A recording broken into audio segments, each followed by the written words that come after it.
Bencana kabut asap yang menyelimuti kota Takengon hari ini belum tampak reda.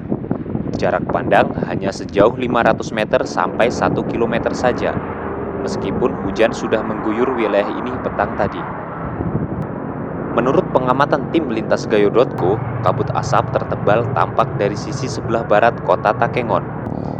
Meskipun kabut asap tebal sudah menyelimuti wilayah ini, terlihat juga masih minimnya masyarakat yang menggunakan masker. Menurut Edi, warga kota Takengon, sejauh ini belum ada himbauan dari pihak-pihak terkait untuk waspada kabut asap. Dampak buruk juga terasa di tempat-tempat wisata kota ini. Para wisatawan biasanya bisa menikmati keindahan kota dari ketinggian Patan Terong, kali ini hanya awan putih kemerah-merahan saja yang terlihat. Dari pantauan kami, aktivitas di kota Takengon masih berjalan dengan lancar.